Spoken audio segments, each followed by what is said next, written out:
which have already been approved by the Food and Drugs Authority to arrive in the country. As and when we make further progress in the acquisition of vaccines, the Ministries of Health and Information will make this known to you. We're making all efforts to achieve our overall vaccination target. As alluded to earlier, we are all aware of the havoc the virus is wreaking in Asia and South America, in the form of rising infections and huge death tolls. Whilst our thoughts and prayers are with these countries, we must be mindful of the associated risks of travel to and from these countries. At this time, I want to reiterate, as captured in the travel directive jointly issued by the Ministry of Foreign Affairs and Regional Integration and the Ghana Health Service, that all non-essential trips to countries with high COVID-19 infection rates should either be cancelled or postponed. There'll be plenty of time, God willing, for such trips in the future. We will continue to review our travel restriction measures. Fellow Ghanaians, a major objective of our fight against the virus, right from the onset, has been to limit its importation onto our shores. Consequently, when we reopened Kotoka International Airport, KIA, our aim was to ensure that as much as possible, arriving passengers do not carry the virus, and to establish a testing regime at KIA to help us pick up passengers who have the virus and prevent them from introducing it into our population. KIA, some 3 weeks ago, recorded significant increases in the numbers of passengers who tested positive for COVID-19. This was identified as in part being due to the countries of embarkation experiencing a third wave of the virus, and also challenges in attesting to the authenticity of COVID-19 PCR certification being presented at airports around the world. Since then, the increase in positive tests from passengers arriving at KIA has declined considerably. Nevertheless, it's still necessary for us in Ghana to find a way to secure further our borders and attain our objective of limiting the importation of the virus. To prevent fake COVID-19 PCR certificates being used to enter our country, government through the Ministry of Health has begun the process of digitizing PCR test results to ensure ease of verification. The technology platform being used at KIA is based on standards set by the Africa Trust Travel and ECOWAS BioMars. All passengers traveling in Ghana must have test results or certificates bearing the trusted travel or biomass codes to be acceptable at KIA. We have reevaluated quality checks on testing at KIA, and we're satisfied with the sensitivity and specificity of the testing regime there. All arriving passengers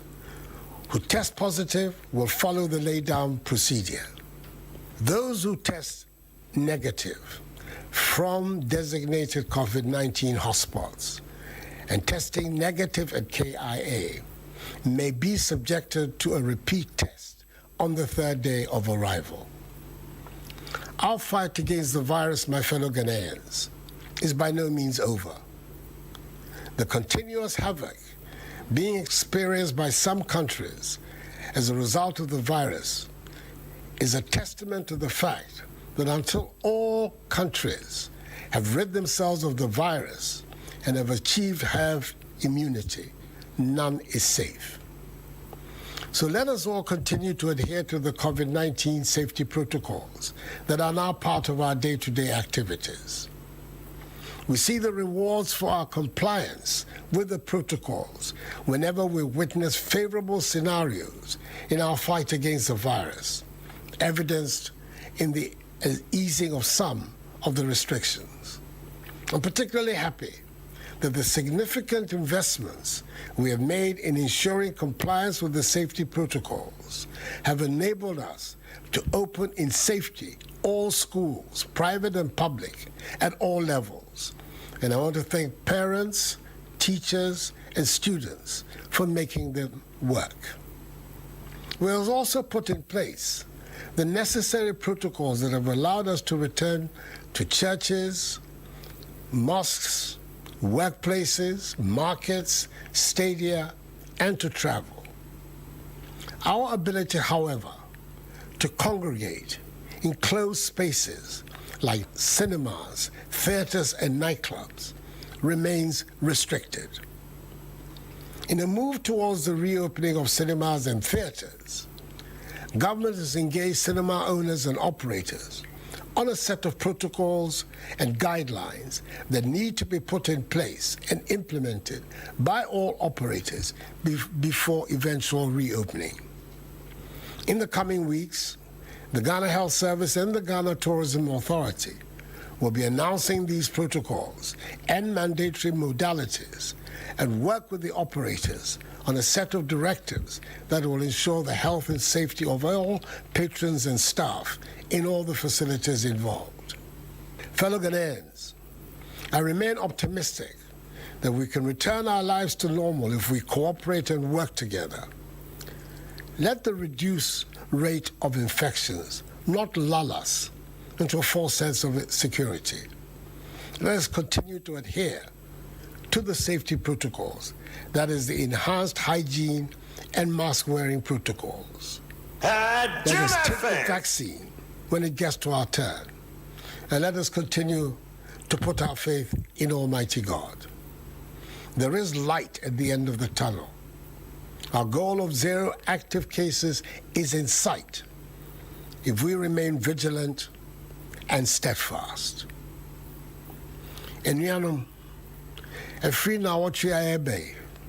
1 year awo panieno, bese awo near tosu mienu. Abai ebwabu edrona no bebre, ama Ghana funyina, Mesramo, seni amaka dada. Moni bia eni panieno ho, enti se edro so a, kola ko wo panieno. Ne no, ne beboa, ama yetumi apam yare ifri yemaimu. Anyami me keja uchi ne ni bane.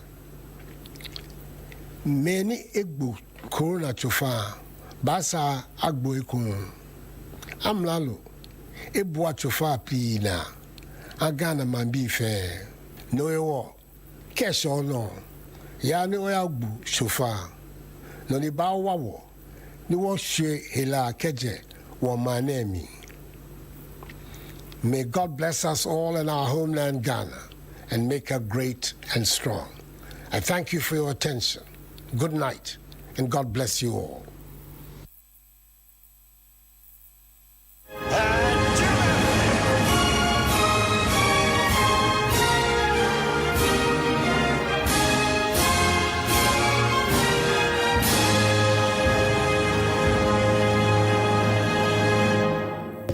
Yada Ghana mampani Adom Kwakufu ase papa say day 25 COVID never update 25 and ode abreye na nasam ne tenteni tietie mu nyina ne se nyame adom ho hyehyɛ COVID no obi e di so titu yenu anom nkramofo ye last week ohwe se wo msom no se de nkatie first na ne anyesa wada Ghana fo ase nenso ne botae nyina ne se ye benya cake 0 ye record bi kura na nyame ya adom second vaccine no so Greater Accra baby abawo wono no nyina ba Greater Accra Central na Eastern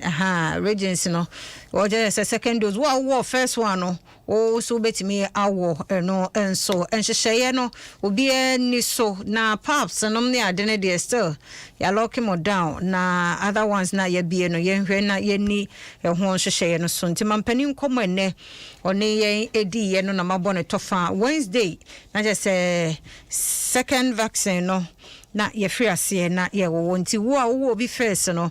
ya na date no wo ho sa wo de no date no na say wo de compare second no date a wo be wo sa na ya hyehye no china ye konyina no ye de sa update no so ebebre mo medi afia mankwa tamaklo Nyinsen Ne Awoɔ ebre aso neonatal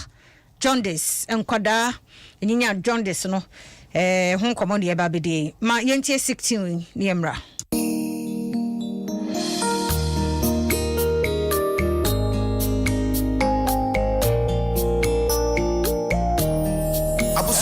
Kwantuo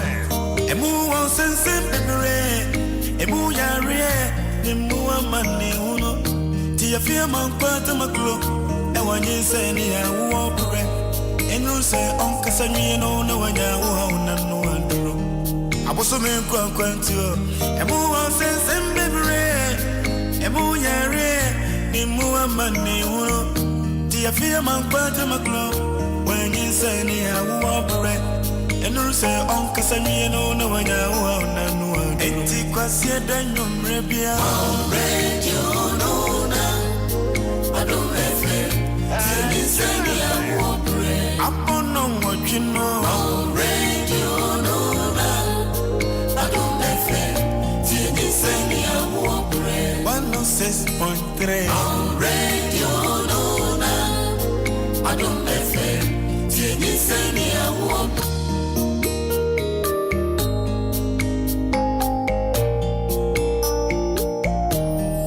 so men kwantuo emu won sense bebere emu yare emu amane uno ti afia man kwata maklo e Nyinsen Ne Awoɔ pre enu se on kasanwie no na wanya wo na no andro aboso men kwantuo emu won sense bebere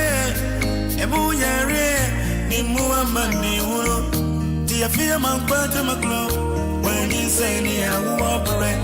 enu se on kasanye no na wanya wo na no enti kwase danyo mrebia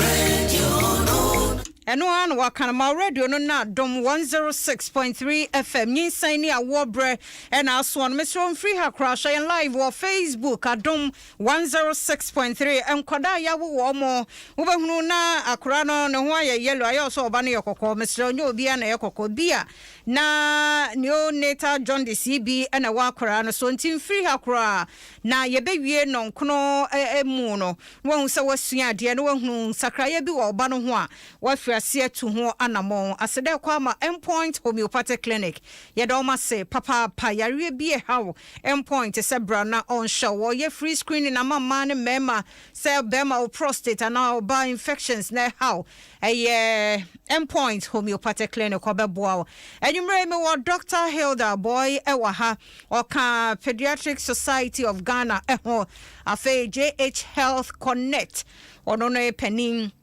edano JH Health Connect wamo dia wamo eboaye wa pomodin komodie mu ana se bia oper resource person omra wo health show so no ne ade de o ma wo santete ne sa ma wo empanifo no mo bedi enkomo Dr. Hilda boy nyumre yem akwaba yeah if you am that say dog ben wo mic na ma me kakra yada se papa wo ho aye fenso we wo dressing na dead pefe se wo de nkura ne de o mo da wakoma so nyame nhyira papa ne nkura edo awo nti wo hye neonatal jaundice for atade me na manya bi but enye hwe wo na wo bode wuro no nyame nhyira ma ye nkom se mampani akasa nti ba before e be kono ma ye ne enua ba yi eni nkomo Dr. Shine producer ne ye nua ba bi edi nkomo a owo baby no so ewo challenge say and owo condition bi say yentie na asam no na sebeya wona etie ye wona ehwe ye nso behu sa ya de no eben ye mpa nti yenkotie ye ne yenua ba no dingo enye ne din pa no ye yama na bena na yenkotie ne nkomo a one ye die because of jaundice nti ya omo ma odi 5 days no ma hwesa akra ne be ye yellow Enti 4th day to 5 days ni man ka ye beso me ye no no mo bae no mo hwa akra no mo se me de minim ho hwe mi na me hu bi da ti o mo hwe no mo se akra na ye yellow ti o be test no ma hwe ti o mo koye test no mo se oh ne bilirubin level no high na se jaundice enti hospital ho no mo wo light blue light ni bi o mo de nkra ne to ase enti o mo de bae wooden light wooden one bi no mo de ni tum need to move next day or the next day acquire test na doctor and say there be still then my form into yes I them the next day that's the 7th day no say there be still I was sure na say yeah a call in brain a whole lot of complications into or refer to Kolebu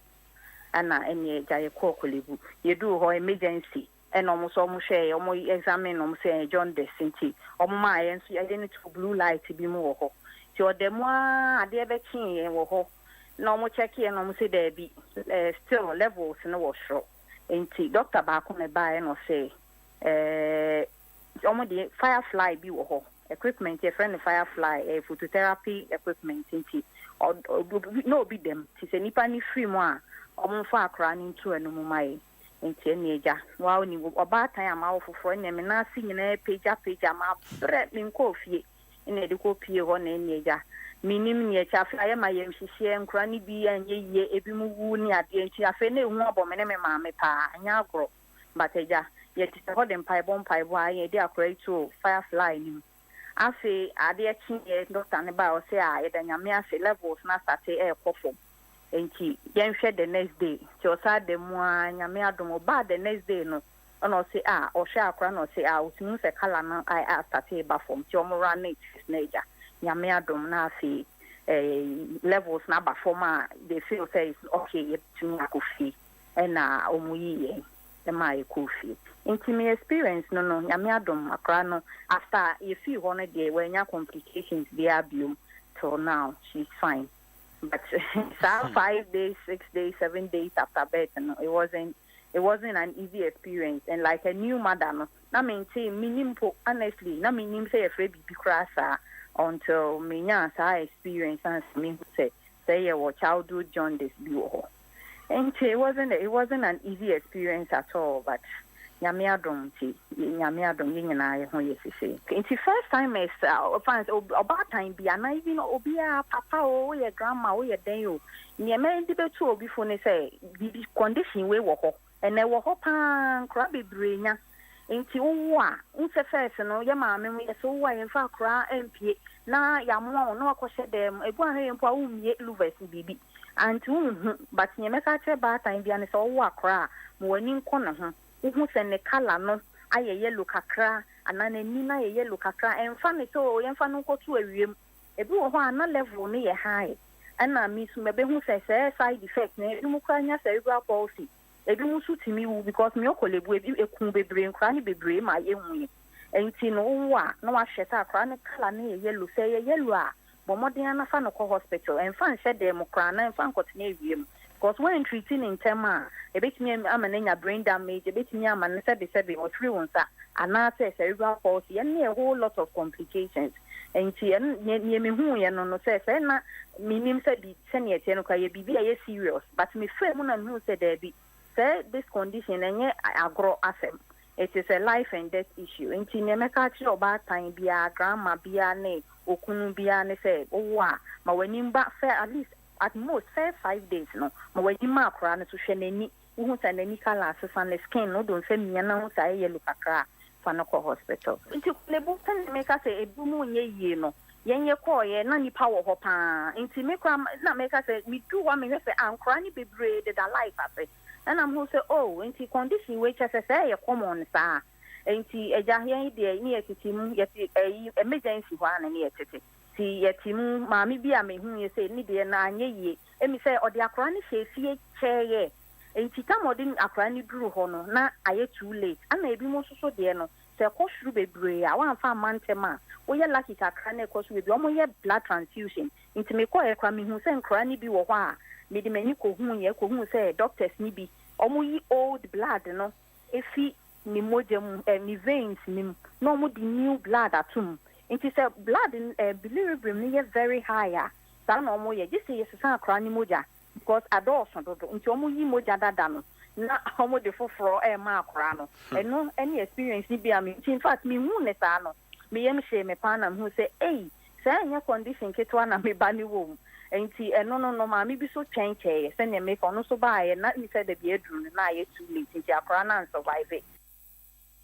Enti obatan na wa share the experience no ne ba wonya bie na nyame adom mo hu ni ntem nti ene no ho ye sade o kan e bia na o de atena fie saa na mede na etu awiam de na etu awiam so bia na nya awia de na abro so enti yenko Dr. Boy ho na da Roma na yento ayenko modie no so mesro bia wo hunu bibisa ebra no beso na onso aba so nemo ba Facebook se sia David za ewa ha Ruth obenya boa David Techimenson wa ha ena Ruth Edith Poku ena Ruth asa ba biem nti mumra na wo ban so a share na fe wo like na wo comment se be ya wafo nso ebedi achi dog mesa mu akwa ba biem me da se na dia ya re na huhu sa ha ye mofra se me de nkura de ya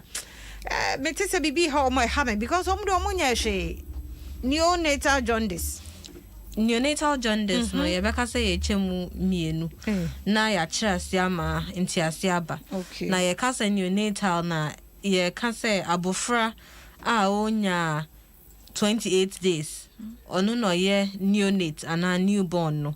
na fe jaundice na nso so yellow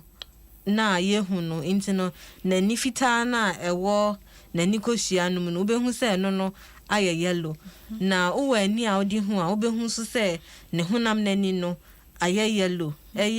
abofra onya 28 days a nani aye yellow ana ne hunam nso aye yellow no eno na ye neonatal jaundice no na neonatal jaundice no ana newborn jaundice no tibia bia very common ewo emofra ya wo omofoforo no emu na seyefa baby a ya wo no fofora nemre so ya ansa na ya wo no a uyi emu be 5 ana 6 bia out of 10 a omu betumi anya sa jaundice ni ono a ne time aso na ya wo no ne time aso na ya wo no na se ne time anso na ya wo no dia etumi kosoro be 7 to 8 out of 10 dia ubehuno na omo anya sa jaundice a ye kan bi na adebako ensuso ne se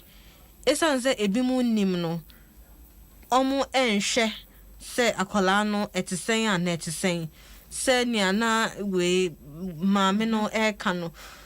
emma ni bi wo ho a omu de enkola no hyedem yesuro ani bone yesuro beyi yesuro we enti ya mfa akola ni mpie na baby no order dem na se wamfa na empia na unze edan ni bebre wo hono mo en fence no kra ye mie kania nso papa bia nhyada ni dem ho enti no ne ya akola no ne honam ana nani no kra de dodo na ehu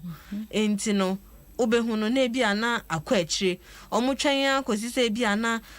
akola no bedroom pempenso bia omane nufo a onum anasa akola na fedi ohun se waye mre ansa na omo beba omo ani so se ebia na bibi ekoso wa akola ni mu na neonatal jaundice no eniema edeba no edoso na nso no dodo na ye dia beka se physiological na ye ka physiological no ase kire se nipadua no a senya ne liver no nhyeda enyi no na entumi handle we break down red blood cells ana moja be papa eno na ye beka ne se bia physiological isan se liver na brebo no enyi enough into no eno na ye physiological no si yi physiological no efri ho no mo a ye wo eniama bi te se prematurity ana kwala ne mranso a ya wo no a etumi edeba afei ye wo bibia e friend no ABO incompatibility ana say difference a ewo maame no moja no ne type no any baby ni moja ne type ni ABO incompatibility enti obehu say maame no ebia ne blood group no blood group O na ebia na akwala no ne blood group na B ana A oh enye o ni bi te say maame no oh say bisa say blood group ye don because o positive na o den na akola no e bia a positive na b positive into no difference na wo maame no ne akola ne moja nim no etumi ma moja no ehia e ma ne papai e ma ne de jaundice ne ba uye no eto nchen a ye wo de friend no resource incompatibility as a brofo no mu odu kakra de but ne tintini ne tietia na say yɛmfa nsa maame no yɛ negative o negative ana bibi negative ebia a negative o negative b negative ne ade na akola no ɛyɛ ebia o positive ana b positive ana bibi inti no esan sɛ maame no yɛ negative na akola no yɛ positive no moja no tumi san hyia ɛma moja no akola ne moja no papai ɛma ɛde jaundice no ɛba na sa eniama we blood group differences no impempi no maame ne antenatal la ye ne lab no na se ye hu se ebia oye negative sa ye wo pane bia ye friend rogam ye wo maame no se be ya ma sa jaundice no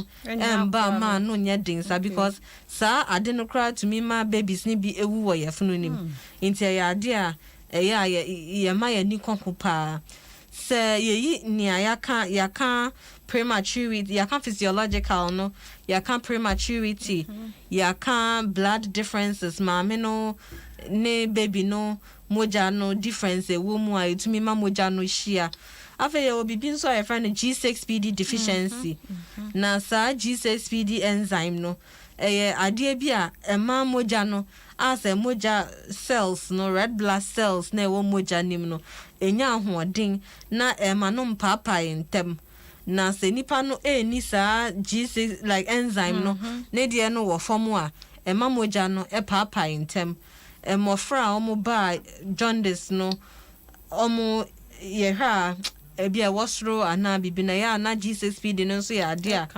eka ho bebre na ye yi saa ni aya kan eto nchen infections ebia na akola no we mwa akoni moja mu na me chesa akura ya fani ya wono foforo kura na de ne hana adwen mwa de fi hin na kwani moja se ohun ze ofi ba bi no ba na sem maame no owo infection ansa na owo no urine tract infection Johnson infection and say insio shasi gu ntem ya mana drobia for it na fe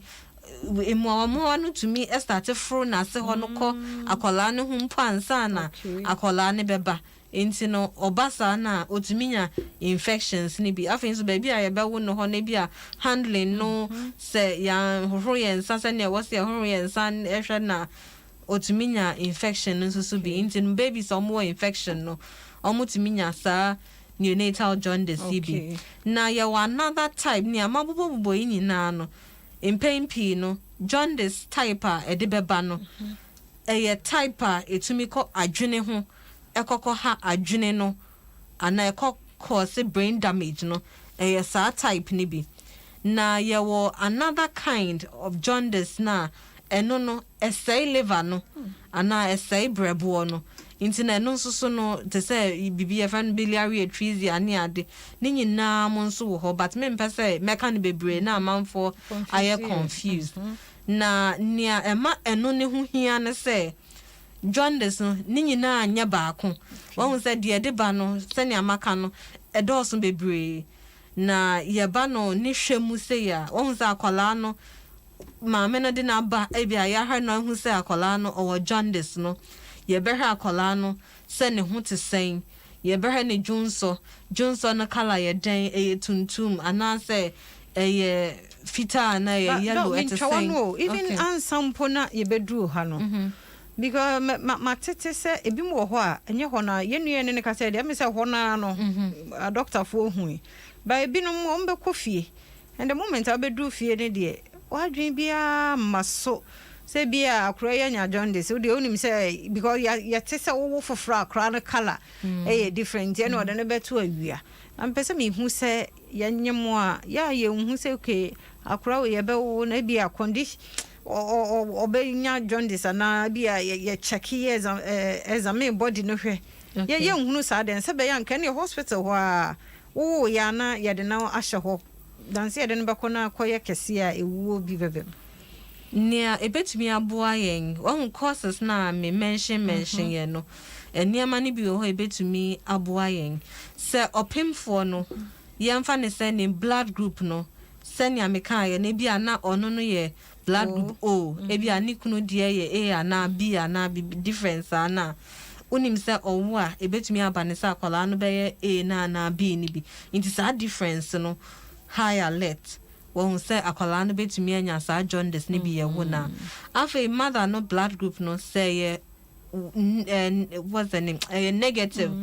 saa resource no resource factor no o ni bi na just say ebi o negative ana B negative ana A negative ana AB negative maame ne yɛ negative na ne kunu ne yɛ positive ne blood group ne yɛ positive A positive ana B positive ana ɛno nso so high alert ɛkyerɛ sɛ ɔbɛwo no na akwalaa no ɛyɛ positive ne bi nti no saa mogya no enhyia mu na yɛ kan na betumi aba ama ne mogya no apa ama jaundice ne bi aba afei maame no sɛ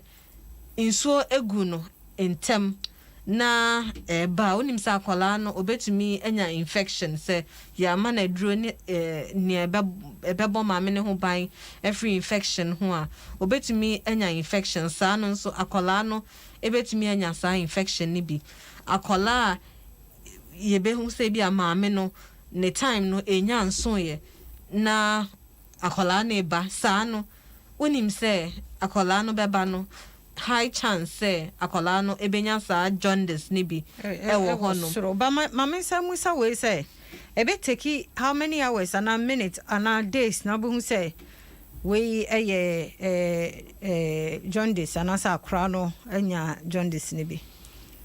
jaundice no ye wadia eba ansa na akwalaa na nya 1 day and 24 hours okay eno no matter what no ade a ehia yempa isan say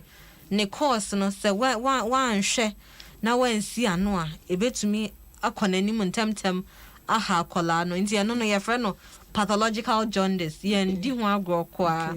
na nia eba after akwalaa na nya 1 day kono na say from 2 days day kono eno no se ba ntem a eno so kyerɛ sɛ level no betumi akɔsoro ntem normally no by 3 to 4 days no na level no a peaky ana say edru baby a better do but ebi mu wɔ hɔ no mu a even from 4 days 5 days 6 days na eguso a ekɔsoro ejina course na de edi aba no nti at any point in time ɛwɔ baby no ne life mu no obetumi anya saa jaundice ya ye ken ebi okay Nyinsen Ne Awoɔ na ohwe yen wo Facebook Adom 106.3 and I'm a Dr. Picture come and being so da efia manko atamaklo Facebook a behu se mo aba ho ma menchia wo mo ho na Ruth obin ye bo anso e wa ha na wo se mommy koso na ye adwuma na ya de medasimi Samoa say very impressive yada say Ernestino to say you look good one doctor yada se madwo ampofo as nice Tutu Louis say good evening. I'm from Domahin Crew and Washer yada say Nana Kwame Jr. said my church member. Near be a doctor boy or church member be a PR. You know what gift is a great job. Nana Kwame Jr. so Shay and Nana ya Pokia say good job. Yada was say pa and Adom 106.3 so yadofo yi so apie ewa ha se ya one more share mumma yentie ne ye na ye gina ya moaboa ye ho ya seda ne de bema endpoint homeopathic clinic say na da romanti ene Nyinsen Ne Awoɔ dwumadi aye de ebrewo nti say ye infections na how man humanity through infections ha ya dwun bebre wan hwe nsi ano na ha wawo ti mesro ya akọ na yenko hye yenko screen eno de oro becha o nemom condition bi oho how bi oho dia na say watria mema no so sa yenko check yen prostate na so ye ni free o check dia ma na say problem wo ho so a na no ye de wato adu so hono de ubetia ba say wo call yes can ne sa de no de Dr. Duboatin Sebra na onye ma ye ne Dr. Hilda Boy ene nwumre AD enkomo wo Nyinsen Ne Awoɔ so ye behwe be be phone lines and don't worry kra na won so bia wo question ba ku mienu bi na fe wo de aba na ye yi anom dog ma yen to aso na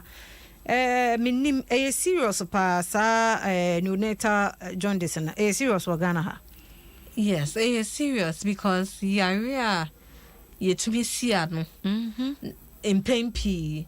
na etumi ema inkola edidem ema ebi mo nsusu wu. Enye yarea yedi bedi agro.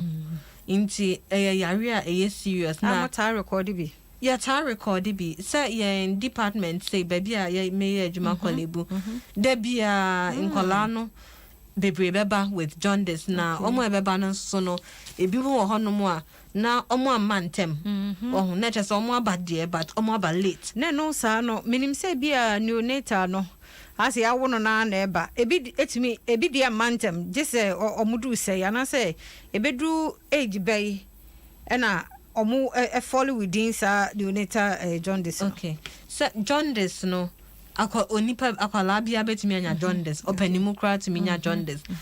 causes no eye bebre nanso so neonatal jaundice na de akwala onya 28 days no enonya sa jaundice I find neonatal jaundice no na empempi no so nkwala no benya jaundice na free bra ya warm no totofefe sa na kosi se ebia beye 2 weeks 3 weeks mude kono na dodo na ebehya ase entem se akola no ye ne time so ye ansa na ye wo na onya premature ne time so 9 months pepe ansa na ye wo no na onya 2 weeks dey ko na still jaundice ne wo hodno mu a eno no ye wodi a ye frɛ no prolonged jaundice ana prolonged neonatal jaundice afi akola o ye premature wenya 3 weeks dey ko na still jaundice no da so wo ho a eno so ye prolonged ye ka say ye prolonged na just say e was say ye hwehwɛ mu more chain ahyase no hwehwɛ mu na ye no wo inti akwala bia betumi anya jaundice na nia ye ka ho asem eneyi no ye jaundice e be ya akwala na onya 1 month no na nso so no empo no starte awonim ya wo no na mu no edeko. Okay. First few days na medase dog na said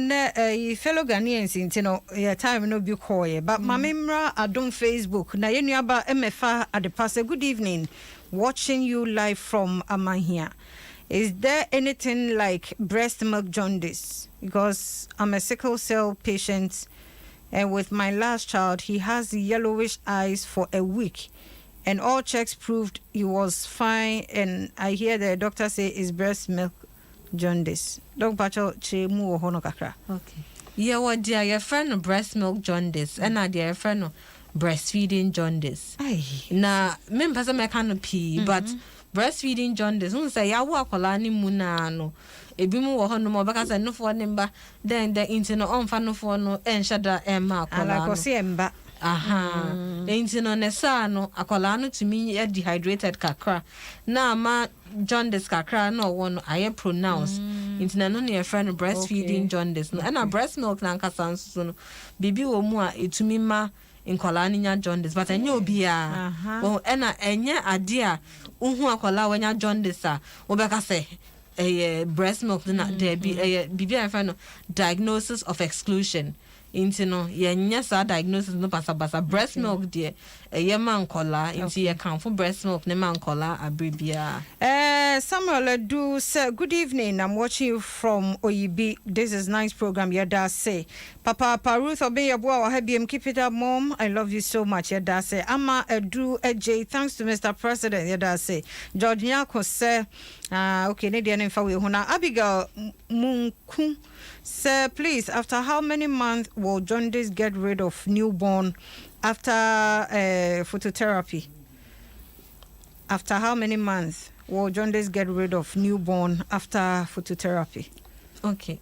Jaundice na ya kano. Sir, unsa na me ka kwase ya wadia essay liver no. Ena ni ya wadia etumi ko adwene ne ho etumi ko ha adwene no. De etumi ko ha adwene no. Eno na yede emofra no eto phototherapy na say blue light no. Eno na yede emofra no eto eno na se no. Na eno no impempi no unya de omoto kanea na se na ye kanea papa enche bia na eko. Utie nua ba ne de no kura. enche bia na ekọ ebi mu de no nso no ebeba from pa ebi akala no kakra bi be wo ho but na jaundice like here can ani bio into no within a few days no ekọ after wire treatment enya ade a echa ansana akọ okay na jaundice no aside o skin no when nipa na ye de be confirm ye hu anase wokodam kakra o skin de be okay na wani no still eda so ho ntini ehu se o ebi wo ni nyina akọ skin no ni ani no kọ but esan say ebi ani no kakra be wo ho ni ade no na ade no jaundice nenso so ye de lab enso confirm wo inti ye test bi a friend serum bilirubin no liver no ho test ni be like a part of liver function test but serum bilirubin no na ya na ye de check inti se wo ye eno a eboa ema otumi de monitor ebi a wani no betre say oh ade emehwa ebi a edru ha na edru ha but to be sure no we lab na wa hu say level no ha na edu ena nkola no so bebre beba hospital no na bia na eni srosa wa hu eni srosa but hu ba bia ebekọ say beba sro na beba form enti no we lab na wa ye sure afi wani no so no nipa ni na wode hwe ena wa adwene na wode bu ni ade ye wo kwan a yetumi de ya adwene check levels no ni but we lab na wa ye sure and for monitoring purposes nenso no ukra lab no lie oh now the no unim say meye no ne wo ha confirm me analysis okay says aduna say me show my life cause vision pharmacy akuti David Nyinsen say nice topic today yada say papa Edith Poku wa ha Evelyn Opon hwe wo aboko bi yada say Selma Opon Adom oh Selma ma feel papa good evening watching you live yada say yada so ba ha che ye na bra yada say papa say my ye me phone lines na kakra ho na ye ntie adofo 0302216561 0302216561 0302216562 ye time no ekọ momfanche ye de mampani so beka na no so hua se mutibie nti ene eche ye na so nyina mu no Dr. Hilda Boy Bonetofa de emaye nti wunye late bibi kire wadwen fast ye nko hospital na emwa se doc obi de ye hunu no wo hospital na aside any skin ye yellow no o fear de biem na besa me na hunti e was otu anoma ba hospital enonum na ye first sign sa mame fa me first caller odo me mo ajodo ba Nyinsen Ne Awoɔ so pacha me din de Kofi wanda me kasa pro dia yo yenti o Kofi pacha asama mo kana ya no kore pa me fa ne sa me ba e ko ba ye 3 months ne ya sa ya re na akino akwa no ye wo no na che na da bi se sia wanya 1 year 3 months ena afi na ebia ye no nti wo na kwa hospital ma ya hwe no ho ye kama me dina ko ba sia de ye woke ba tama ade ni chi no etimi ye kurukuru e wono wati no kura wo we na we die no kura na ye yellow na ni no so aye yellow wo kotolet nso white we di so a yellow pa yede nyame asese no ho ato no nti ya akoso na tie Nyinsen Ne Awoɔ ate na ye ni nkomo mfa ma ne nkwadaa ye bebise no ho ne beboa ye yeda ase papa yensan ko yenya another caller odo ye mo ajodo ba Nyinsen Ne Awoɔ so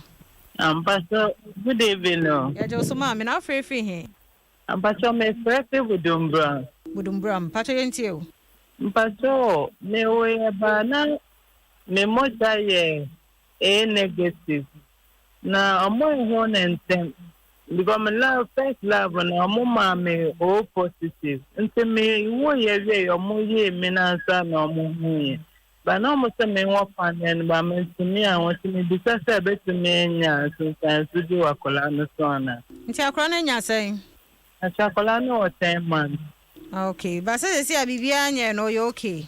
Mbacha no yo okay ya me adom bibia be fine ba bibia kire wadwen so no akọ hospital doctor wa ha ye wi a o betu phone so ye da say Mbacha nya me se me da mo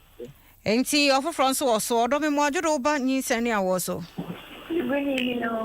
Me jo so ma me o voice no wa chire pa na afrefi he. Bacho me frefi aguna suedu yenti o. Me bacho me sister ne ba. Ne queen oye AB. Ba me sister ye O positive. But wo ba no azo was away libina. And I mean, me that Bauman secretary positive. Secretary and Yamuki. Hey, sister, what can you mama host? I confuse you. One day, they say, what day blood group, blood type, putting in our bedroom. They say, what confusing me? Is it a crown away? But you say, when you say 3 months. Da bibia ye kama bibia nye no. Oh, I only fit to Onya faith adai.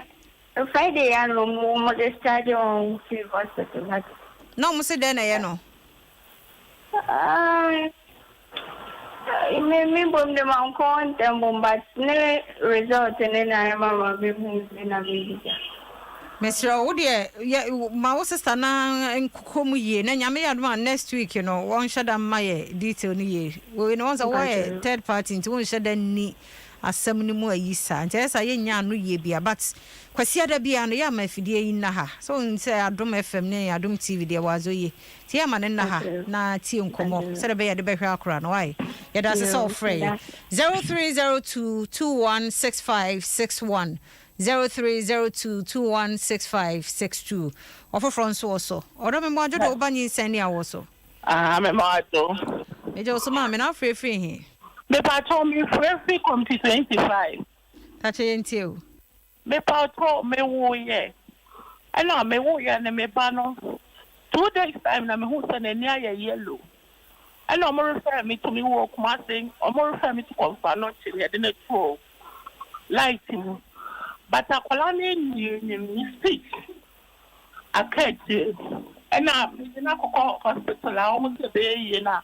while I have been formal fancy. But all Casaba still a Casa no Silla.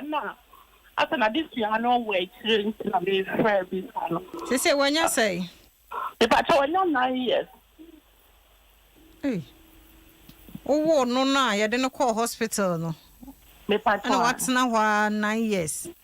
Me pacho me dey call no mo can say John this mom dey to light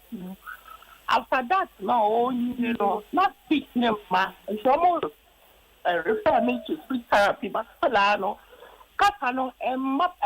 to me kata but won see me papa me be doctor nso wa hanti no obesa ene wa akasa obechiro mu kakra na fe wato aso mo aba mu ebe yi kra me pesa me bisa so me material ma wo mu nyina no me wo mu bi o mu odon this but me ma me yet test bia ye kafra eno nso hu hia doctor be yi ano de ama ye da senti kwaso ati e da se papa ma yem fa last call odo me mo ajudo ba Nyinsen Ne Awoɔ so. Hello mommy, good evening. Good evening Beyonce. No 5 and I'm call me na sister yenti ewe person bisa say presentation no seven na be na wo panyin so ebi yawa wo ko hospital seven na mo de yawa Beyonce me da sepa dog be ya no me da say me mfa another call yi odo me mo ajudo ba Nyinsen Ne Awoɔ so ajudo ba Nyinsen Ne Awoɔ so great sample. They are so great. And I do this is your mommy Jimmy, Auntie Jimmy. Great sample. I mean, amen. Yada say, yam for so a woman so. Odo me mo ajudo ba Nyinsen Ne Awoɔ so. Apoma. Yankopon Adom, ono abuni ana. Dabi. Oni wo fom pa wo. Me tesi ko feli. Ni ti abeni wo fema no. Ni accident patient. Kafra. Ni accident me so me ho to me wie ya me ye we kakra me ho to me wie na so me ho to me ye we kakra yi. Me gin so yellow. Me gin so yellow. The pem be say 6 months in yellow sa. Now unko hospital. Say hospital ma ko be bi ade no to me no in Sawam side, with the Mickey Hospital back 7 so and son and Minyanqua. Inti a bass and the coach checkups near there. And so better money. Maybe you are say, yeah, and Kuna, the Yen Becon so, but Ebiana wouldn't run be a yaw sour, Emma Johnson and ye yellow. No, man, no, so sad never. Mate, with a dog, and so a bit too for. Why, it does say, I mean, more holding, it does say. It's me and for course, Nisiana, dog, ye biano, young fight your last colleague and chassis. Okay, dog, mammy, too. Yes, into near Baku Frey, no, can sickle cell disease as them. In Kola, more sickle cell disease, and so, when you know to me a yellow, almost to me, jaundice, nibi, and no. Enya neonatal jaundice. Unsa ye ka sa neonatal jaundice no. Akola onya 28 days ana bosome baako no ne jaundice no. Inti different kra na blood group nso so ye wo blood group wo ho ena ye wo sickling status ana ne status for sickle cell no eno so wo ho. Inti different things. Ena obisa ne 1 year 3 month old enso so ewo jaundice ono no nso se ne a oka no enya neonatal jaundice ebia na ehya ase ewo ne time a yawo no totofefe no mu but at this point I wenya 1 year 3 months and the enya neonatal jaundice I was at the hospital na ye hwe ebia na ye sickle cell disease ebia na ye ne liver problem ana bibi na afa ye hwe ho asem kama no na mame ba kun so ofre ye se ne 9-year-old ne speech no enkoye no ebetimi aba ne se na problem no jaundice no ene de bai ebetimi aba na nke bebo se ebehu se jaundice na akola ni nyaye no na anu odin ana na etisen afi na oba kun so ka se ne Johnson na ye yellow papa na ofre ye se ne Johnson na ye yellow onya accident no ebetimi aba ne se onu munsio enough ebetimi aba se bia na bibia kamenim se ne nani nso ye yellow but senia all kano e was all call ayaresa bia na ye hwema no esan say yare de onfa entina fie especially on tiase sa no na ensem a yaka nyina no esan say neonatal jaundice no e ya dia e ye common eha enkola e ma ebi mutumi wu unsa ye kan so say type bi wo hono a ebi operation na kola ni be hia enye light aso no beda na ni nyina nso so no ehia ma urgent care sa kola no hia operation for jaundice ade ya surgical type here akola ni nya 3 months no ena wo say yes operation no inti say wo ba wo ho wanya jaundice onya 3 months wo de na ko ha bo modia na fa ne ko kese mu na fe bibia na ye hwe nkama na nsa na ye too late esan say jaundice etumi de disability anasa dem die ba any owo nso ba na International Pediatric Society of Ghana for yes the month of May every year no from 2018 I shall see nyame adom no yes e be bossa jaundice hu dero na amanfo nyina te say newborn jaundice no ya dia etum yes etumi di nkola ni nya into no ye ntena se so obeka ya adom TV adom efe ha ya beka sa ebi mo still beka se omo nte ho asem da omo nim eya de wo ho nti ama abatan omonda omohoso na ma omfa omma omawo omfoforo ensie dem oba no nso so hwe na sa wanya sa yellow ni bia na jaundice ni bia emfa no nkasa wo de ni chinchin ewia so esan se to me fa wani engage level no e wo sa ode ne kwa yare sabia na ye hwe no so ye be ye lab na ya ye ehu sempo e type a ebehia operation ni bia na say ye ne beto kane ase na ye be ma wa kofi call about woman na ne benya na ni speech na so se ne material wo munyina mo jaundice mi wa ono ne antenatal no ne afa ni agrontia no so e de a unse me kan say physiological type no into no akola na say wenya jaundice ni bia it is expected enye bibia it is expected into no the only thing they say abano ebia ye be lab ni ade na ya reset senya na ohia light na ya manu la but enye bibia was opopo ho e wo ho like aba na aba na ne was ye de boa no na ya de aboa but enye say bia wa ye bibi nti na aba na say eye boni bia na bibi de Beyonce so no person obusa say nti better na ya twe enkora free sa neonatal jaundice ho ni treatment and mpanimfo nso so onya bia de na ye beye mmɔfra deɛ no ɛyɛ neonatal jaundice na yɛka yɛ don't say time a yɛka bad time apemfoɔ sɛ yɛbɛyɛ dɛn na yɛhu sɛ bi a wobɛwu a woba no bɛnya jaundice anaa wonya jaundice ne bi no wohu sɛ mekyerɛ aseɛ kakra antenatal care no ɛho hia ɛsiane sɛ antenatal no wokɔ a ɛhɔnom na wo doctor ɛbɛhwɛ wo na wowɔ risk factors bi a na biribi a ɛbɛtumi de sa jaundice ni other problems abre abofra na obewu no na yebehu ne ho ne ho a na ya hyase aye niema a yebetumi ede asia no antenatal care no wo ye opemfo a men kasa wo de wo ahoɔden nti nkɔ ayaresabea bomɔden na kɔ ayaresabea na yɛnhwɛ na yɛntumi mpeke sa niema we nyina ntem afi opanimu wo ye panimu na sɛ wani aye yellow a most likely ebeye liver problem ana bibi ebetumi nso aye say bia omoja no papa ntem ana bibi for other reasons say G6PD here you can get na infection ana bibi like anything could cause it enti no men fans na fie but modia na ko ayaresabia ko kan wa asem na afi yen show prevention no ding but to say hepatitis it me cause liver problems hepatitis B no ne ade enti no ubewo hepatitis B panie say be ya ubebo ho ban from getting hepatitis B no and no yeah one way that ubetumi a prevent it. Apart from that ubedidi ye ahwe ho ye na wo yare nso ana wo tinka wo nipadua nim say bibi nhyada nko yi a yet wetu ho anamo ama apomudin penifo no ahwa aboa yada se abiga bena asiama medofo o se sa topic we dey say sa kan bi mo pa special request abi e be ya ma dodo nyame nhyira so boa yempa nyame nhyira Dr. Hilda Boy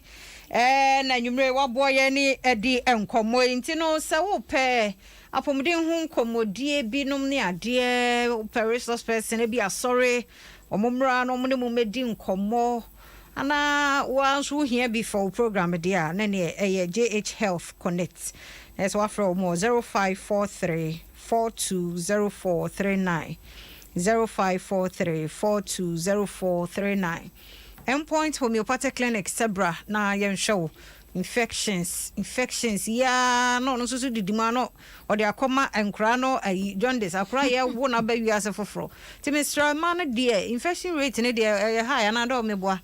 wo ye ne ne tete ne sa timistra yen kwotene nyambo a enkoye free screening no koye hwe ni wa no asa bafie ba bibi wo ho de a yen hwe ne yen sia no frɛ doctor e was 0244867068 0244867068 midin e de afia amankwa tamaklo e da Dr. Hilda Boy ase so enyimre nso abeche yade Dr. Shine Akwa so yeda se producer papa mabna du amankwa nso ye chia wanyumre aminhira won so na Jamestown J Code ento Facebook mo ba ho nyina aminhira mo amfa comment ambanso na wo hweye